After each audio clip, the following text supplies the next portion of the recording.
avtoboksga joyladik motorni. Endi Nexia'ni hozir Dilshod akamga ishonib topshiramiz. Ular buni polniy chochib ichida chavog'igacha bitta ko'rib berasiz, aka. Xudo xolisa.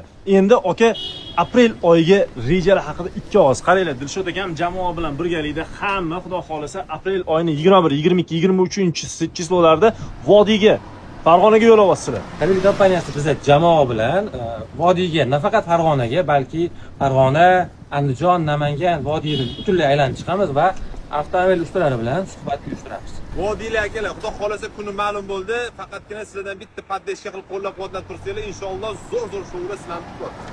Nima maqsad avtomobil ustalari bilan suhbat uyushtirishdan akalar? Bilasiz, aka biz Kabil kompaniyasini mahsulotlarini ishlatib ko'rganmiz.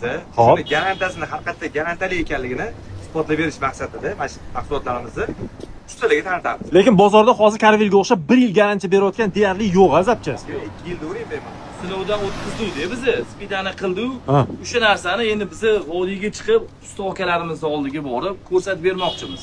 Shu klientga garantiyali narsa qo'yib bersa bo'ladi va unga javoban bersa bo'ladi. Usta akalarimiz bilan alohida suhbat qilamiz inshaalloh. Akalar oshga tayyorgarligini ko'ringlar, vodiylik akalarni bilaman. Hech qachon quruq kutib olishmaydi. Qattan kim kelishidan qat'iy nazar mehmon doim mamnun bo'lib, qorni to'yib, suhbatga to'yib ketish kerak. Men endi safarda bo'lib qolaman, men ham bolamni vodiyni sevaman men. Men sevaman, vodiysiz yasholmayman, lekin sizlar bilan keyingi safar boraman, xudo xolis. Men safarda bo'lib qolaman.